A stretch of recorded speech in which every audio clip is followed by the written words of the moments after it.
The Church of South India Diocese of Medak Holy Trinity Church బులారంపై estate సమర్పిస్తున్న daily Bible డివోషన్స్కి స్వాగతం. ఈ కార్యక్రమాన్ని వీక్షిస్తున్న ప్రేక్షకులందరికీ మన ప్రియ రక్షకుడైన యేసుక్రీస్తు ప్రభుని మహాశక్తి గల నామమున మా హృదయపూర్వక స్వాగతం.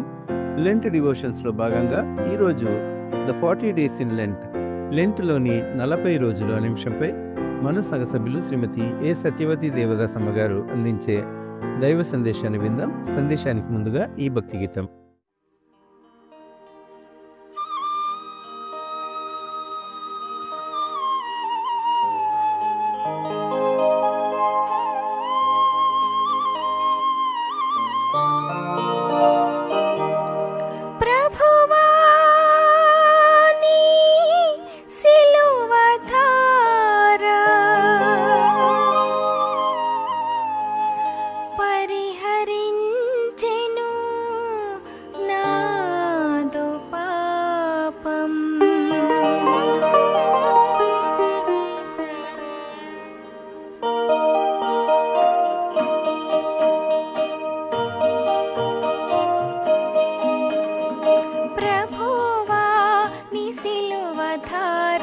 పరిహరించెను నాదు పాపం.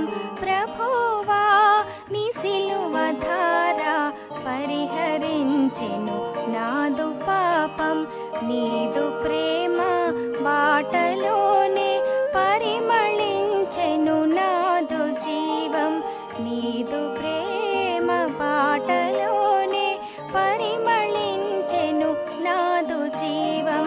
ప్రభువా నీ సిలువ ధార పరిహరించెను నాదు పాపం.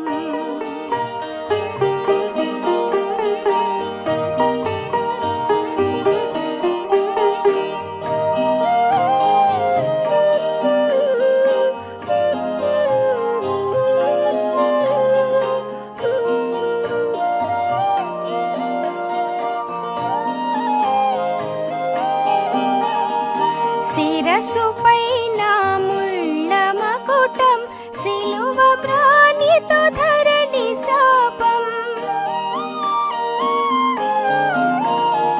శిరస్సుపై నా ముళ్ళ మకుటం, సిలువ మ్రానితో ధరణి శాపం.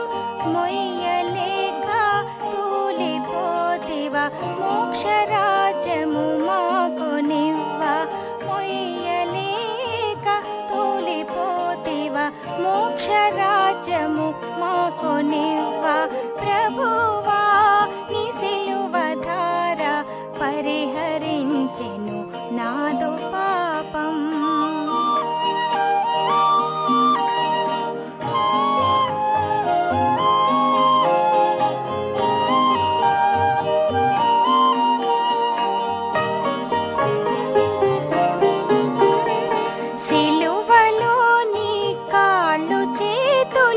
చీలలతో దిగగొట్టబడగా,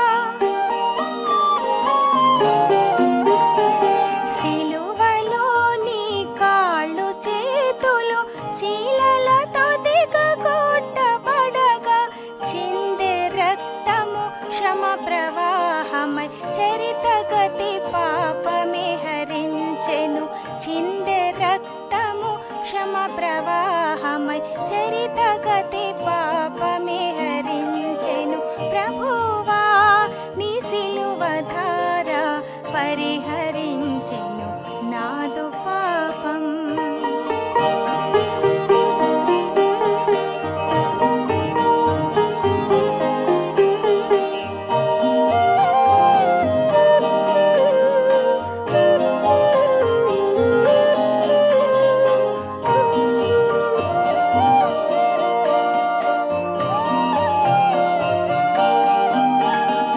నీ శరీర రక్తములే నిత్యార్పణముగా నీ నియమమాయే.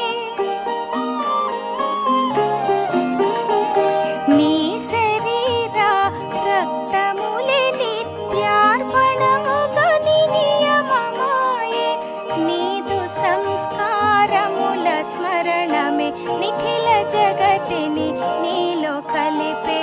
నీదు సంస్కారముల స్మరణమే నిఖిల జగతిని నీలో కలిపే ప్రభువా నీ సిలువ ధార పరిహరించెను నాదు పాపం ప్రభువా నీ సిలువ ధార పరిహరించెను నాదు పాపం నీదు ప్రేమ బాటలోనే పరిమళించెను నాదు జీవం నీదు ప్రేమ బాటలోనే పరిమళించెను నాదు జీవం పరిమళించెను నాదు జీవం పరిమళించెను నాదు జీవం.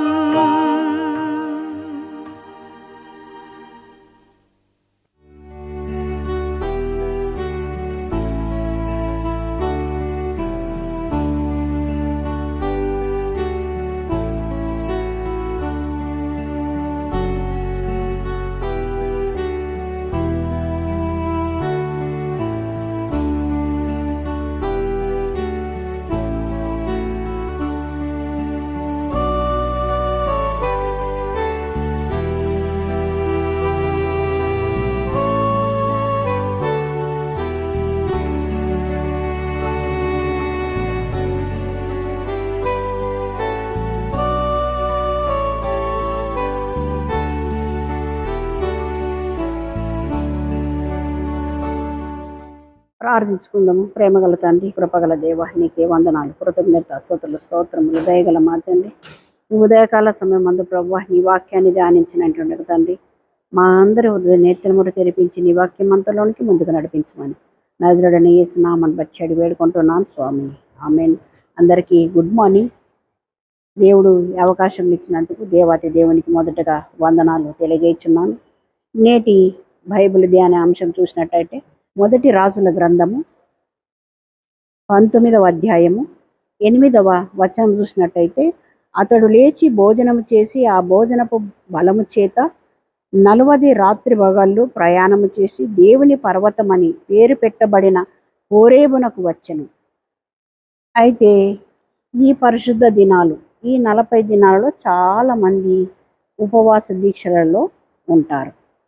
అది శరీరానికి సంబంధించిన ఉపవాసమా, దేవుడికి సంబంధించిన ఉపవాసమా అని మనం చూసినట్లయితే చాలామంది ఒకరిని బట్టి ఒకరు, అంటే ఈ లెంటు గురించి వారికి తెలియదు, కొంతమందికి తెలియదు. ఈ లెంటు మనలో చాలామందికి తెలిసి తెలియక కూడా పాటిస్తూ ఉన్నట్టు మనం ఇక్కడ చూడగలుగుతున్నాం. మన జీవితం ఏమై ఉండాలి, మన గమ్యం ఏమై ఉండాలి అని మనం ఒక్కసారి మనం పరీక్షించుకొని దేవుని ఎడల మన దృష్టి అంతా దేవుని సన్నిధానంలో ఉంచి దేవుని కొరకే మనము ఉపవాస దీక్షల్లో ఉంటున్నాము. ఈ లెంటులో మనము చాలా నిష్టగా, భక్తిగా, భక్తి శ్రద్ధలతో దేవునికి ఉపవాసం ఉండాలి అనేటటువంటి ఆశ మనలో కలిగి మనం దేవుని కొరకు ఈ లెంటును పాటించే వారంగా ఉండాలి. దశమ బుధవారము మొదలుకొని ఈస్టర్ వరకు ఈ లెంటు కాలాన్ని అనుసరిస్తున్నాం. ఈ లెంటు కాలాన్ని శ్రమల కాలం అంటాము, మాండలి కాలం అని కూడా పిలుచుకుంటాం. మరి బైబిల్ గ్రంథము చూసినట్టయితే 40, ఈ 40 అనే సంఖ్యకు చాలా ప్రాముఖ్యత ఉన్నదండి.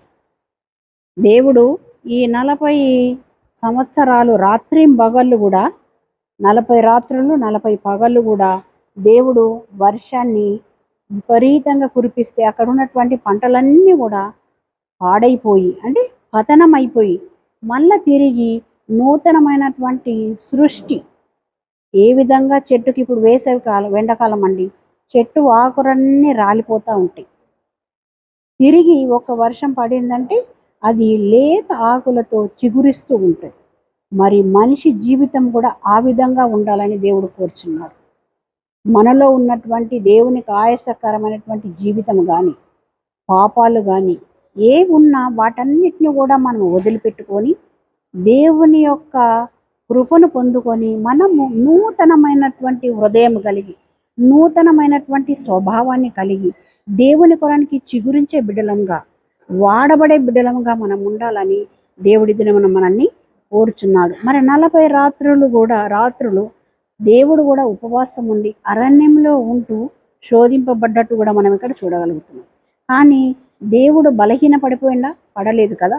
దేవుని యొక్క శక్తిని పొందుకొని ఆ సాతాను పెట్టేటటువంటి ఆ షరతులన్నిటిని కూడా దేవుడు జయించినట్టు మనం ఇక్కడ చూడగలుగుతున్నాం. శరీరానికి మాత్రమే ఆహారం అండి, మన ఆత్మకు దేవుడు అనుగ్రహించేటటువంటి బలం అధికమైనటువంటిది.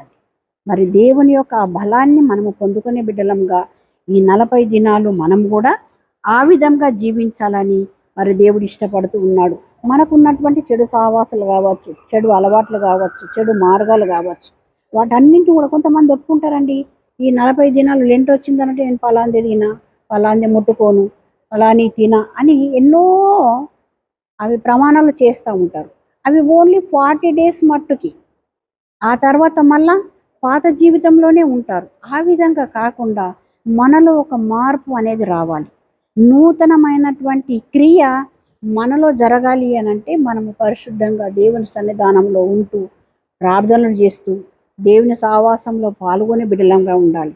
మరి నోహావు కూడా ఆ ఓడలో ఉన్నటువంటి వారిని ఏ విధంగా రక్షించిండో అలాగున దేవుడు కూడా ఈ 40 దినాలు మరి ఏలియా ప్రవక్త అయినటువంటి ఏలియా గారు కూడా జీవితంలో ఎన్నో సమస్యలండి, ఎన్నో లోటుపాటులు, ఎన్నో మరి ఒడిదుడుకు అయినప్పటికీ కూడా మరి దేవుడు ఏం చేసిందట?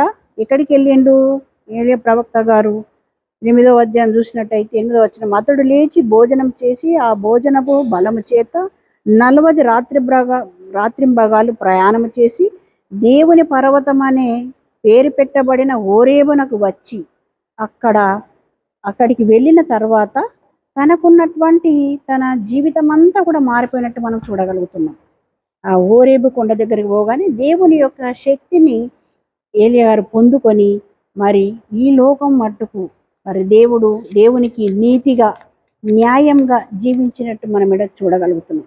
ఈ 40 దినాలు ఈ శ్రేష్టమైన ఈ పవిత్రమైనటువంటి దినాలలో మనం కూడా ఆ విధంగా ఉంటూ దేవుని మందిరమైనటువంటి మరి మనమందరం కూడా ఈ మందిరానికి వచ్చి మన పాపాలను దేవుని సన్నిధానంలో ఒప్పుకొని, దేవా మమ్మల్ని క్షమించు, మాలో మంచి నూతనమైనటువంటి మార్పును కలగజేయని మనల్ని మనము తగ్గించుకొని దేవుని మహిమపరిచే బిడ్డలుగా మనం ఉండాలి. ఇతరులకు మనము మాదిరికరమైనటువంటి జీవితంలో ఉండాలని దేవుడు కోరుచున్నాడు. కాబట్టి అలాంటి కృప దేవుడు మనకు తోడు నీడై ఉండును గాక. ఆమెన్. ప్రార్థించుకుందాం. కృపగల దేవా నీకే వందనాలు తండ్రి.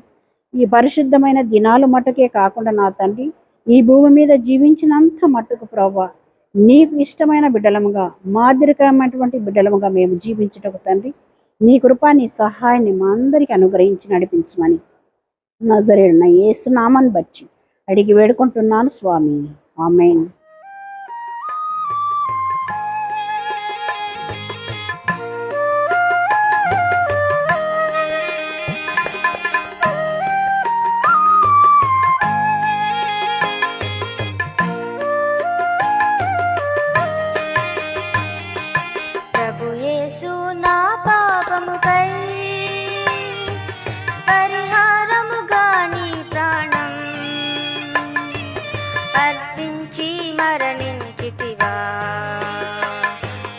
అపరాధము క్షమించితివా ప్రభు యేసు నా పాపముకై పరిహారముగా నీ ప్రాణం అర్పించి మరణించితివా నా అపరాధము క్షమించితివా ప్రభు యేసు నా పాపముకై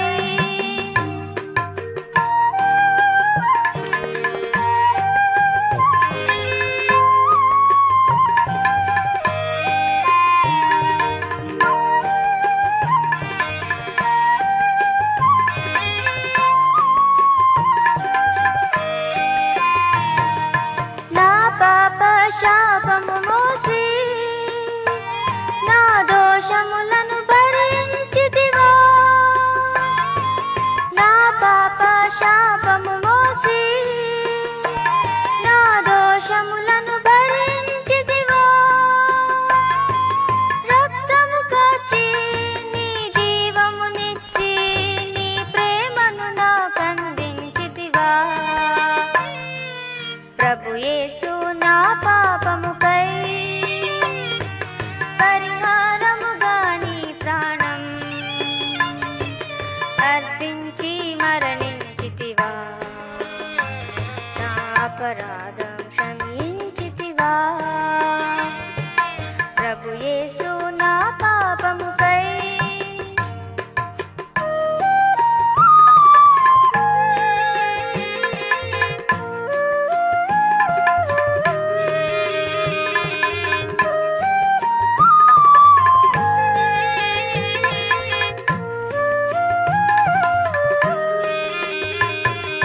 నీ సిలువ మరణముగాంచి ఈ సర్వ సృష్టి విలపించి, నీ సిలువ మరణముగాంచి ఈ సర్వ సృష్టి విలపించి, భూమి వణికి బండలు బ్రద్దలాయే నీ రుధిరము నాకై ప్రవహింపా. ప్రభు యేసు నా పాపముకై పరిహారముగా నీ ప్రాణం అర్పించి మరణించితివా, నా అపరాధము క్షమించితివా. ప్రభు యేసు నా పాపముకై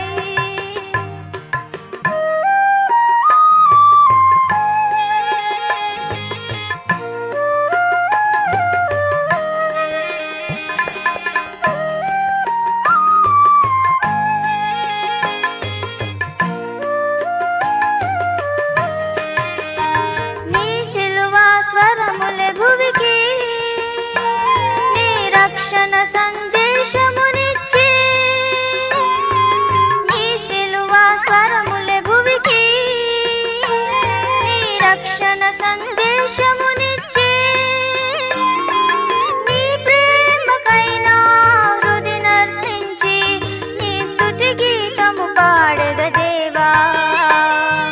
ప్రభు యేసు నా పాపముకై పరిహారముగా నీ ప్రాణం అర్పించి మరణించితివా, నా అపరాధము క్షమించితివా. ప్రభు యేసు నా పాపముకై పరిహారముగా నీ ప్రాణం అర్పించి మరణించితివా, నా అపరాధము క్షమించితివా. ప్రభు యేసు నా పాపముకై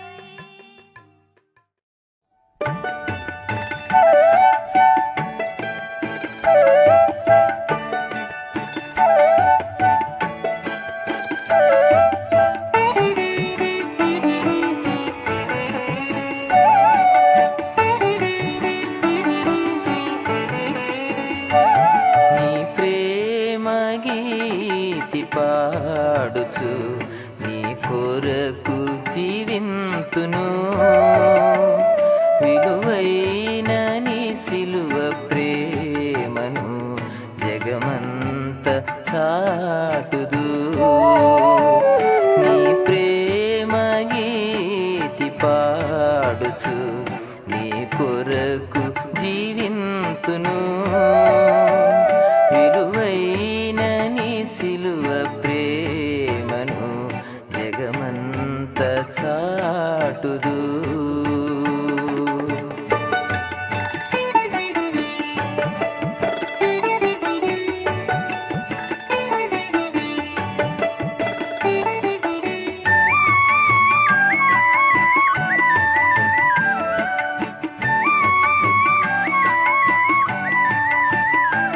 ప్రభు యేసు నన్ను బ్రోవను పరలోకము వదలితివి,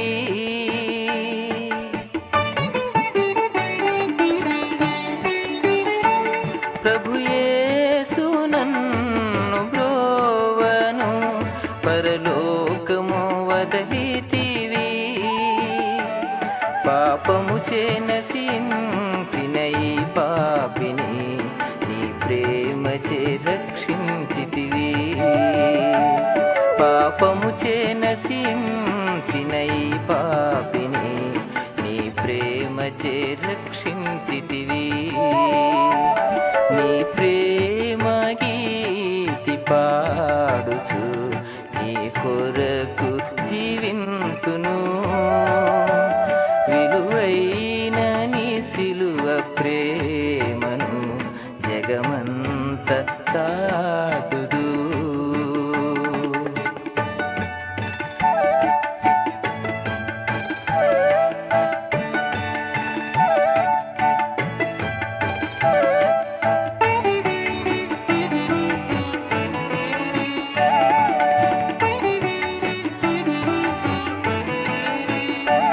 నా ప్రభువా ఘోర సిలువలో నీ బలియాగమునే కాంచగా,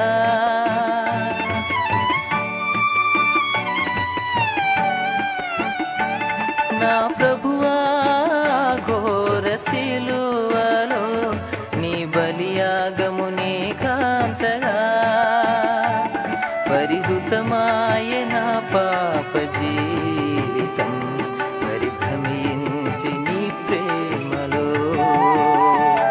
పరిహృతమాయ నా పాప జీవితం పరిభ్రమించి నీ ప్రేమలో. నీ ప్రేమ గీతి పాడుచు నీ కొరకు జీవింతును. విలువైన నీ సిలువ ప్రేమను జగమంత చాటుదు.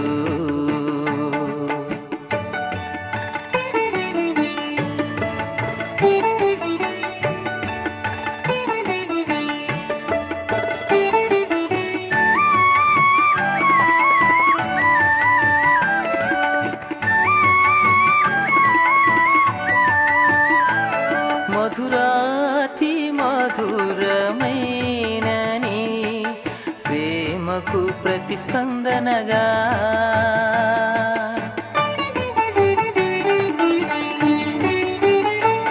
మధురాతి మధురమైన నీ ప్రేమకు ప్రతిస్పందనగా, నా బ్రతుకు కాలమంతయు ప్రభుని ప్రేమలు ఫలింతును. నా బ్రతుకు కాలమంతయు ప్రభుని ప్రేమలు ఫలింతును. నీ ప్రేమ గీతి పాడుచు నీ కొరకు జీవింతును. విలువైన నీ సిలువ ప్రేమను జగమంత చాటుదు. నీ ప్రేమ గీతి పాడుచు నీ కొరకు జీవింతును. విలువైన నీ సిలువ ప్రేమను జగమంత చాటుదు. జగమంత